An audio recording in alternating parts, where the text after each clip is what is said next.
when you were 17, you were shot by a man named Terrence. Yeah. And I think this is so remarkable. You write about receiving a letter from Terrence 32 years later. What does it say about the weight or the burden that he reached out all those decades later? It is one of the most powerful and complex experiences I've ever had in my life. When I first got the letter, there was a full range of emotions that went through my mind because I've never really saw this guy's face. That shooting was our only encounter, which was about 30 seconds. And I didn't realize that inability to see this guy's face had haunted me all these years.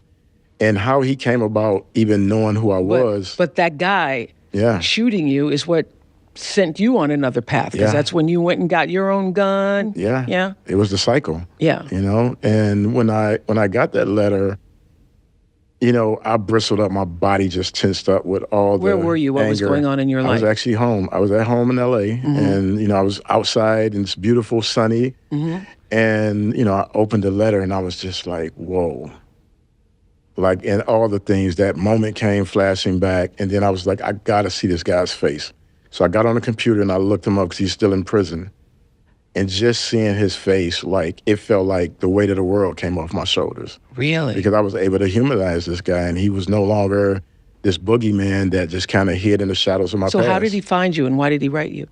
So he found me because another guy was reading my book in prison and passed it on to him. He started reading it, and he was like, oh, my God, this is the guy I shot. And here's what the outcomes of his life was as a result of that moment. And he took so much responsibility for that moment, and I still have complete agency over that decision, but I understand how he would arrive at how one incident can spiral somebody into, you know, an incident that changed their life. That's right, because that incident caused you to start carrying a weapon yourself. Yeah. And everything that resulted from that. Yeah. So is it true that you've not written him back yet? So I started writing it, and then I didn't finish it. And then I put it up, and I was like, you know, I don't owe him a letter. You know, and I think that's one of the things about forgiveness. You know, it's not about him. It was really about me.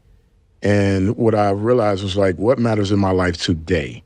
Who are the people around me today that matter, that I can forgive and build deeper relationships with? And he wasn't one of them.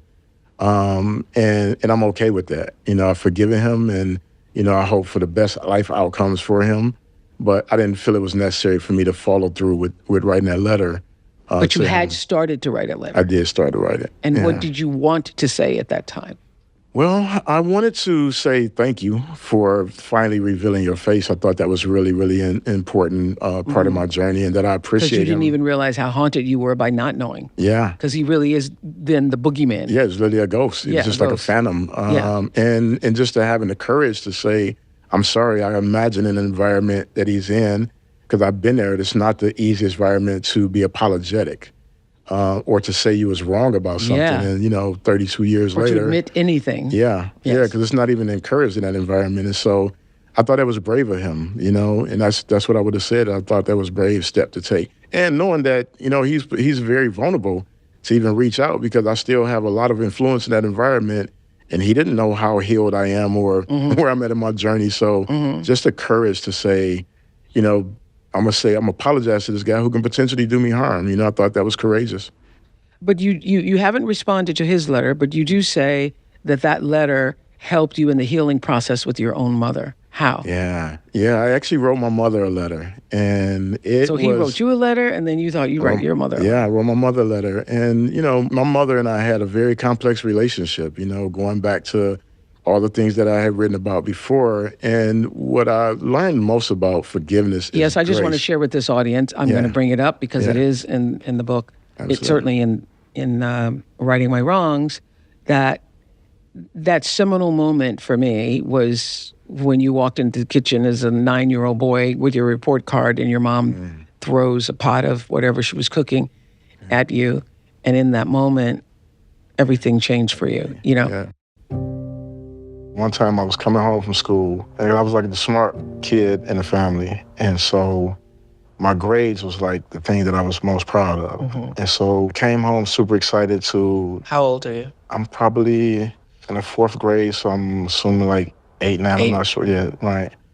And I came in, and she was at the kitchen sink washing this is, and I was like, Ma, I got this score on my test. And she rolled around and threw a pot with like such force that it broke the tiles on the wall. That's a life-shattering moment when you think about it. Devastating. That's a life-shattering moment when you think about being an 8-year-old or 9-year-old coming home and saying, Mom, look at my grades. So you've had a volatile relationship with your mom over the years. Yeah. It took her 17 years to come to visit you when you were incarcerated. And after you get the letter from Terrence, who shot you and sent you on a spiraling path downward, you then are moved to free yourself to write your mother. Yeah. And so when I sat down to write the letter, I thought I had forgiven my mother.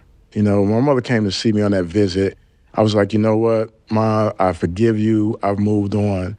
But what I realized is that I was holding on to this idea that my forgiveness would somehow change her, which would in turn change our relationships. And so that little boy part of me that just wanted to be nurtured by my mother, I thought I can change that.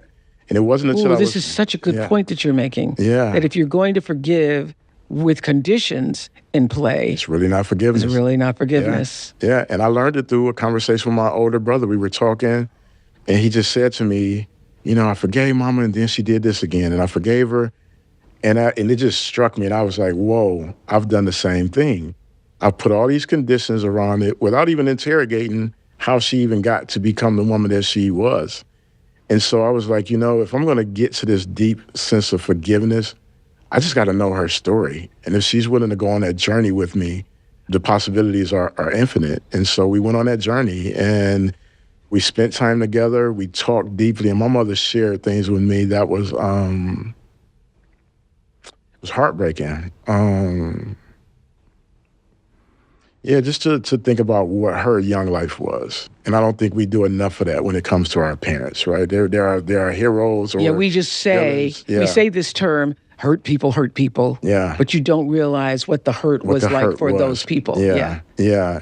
And so with my mother, she was willing to open up, and she just shared all these things that she had went through, the abuses, the assaults on her body. And she was willing to really share that with me. And I thought it was one of the most powerful things that she could ever do. And so I wrote her a letter just letting her know how much I appreciated her opening up in that way. And it just allowed me to see her. And it kind of reversed the kind of dynamics in our relationship where I feel more parental. I feel more like I want to protect that little girl that didn't get protected, who became that woman that hurt her own kids. And so, that's the power of like what real forgiveness is. And when you remove all the expectations that someone will become different or that somehow it's for them. That's true freedom. That's true freedom.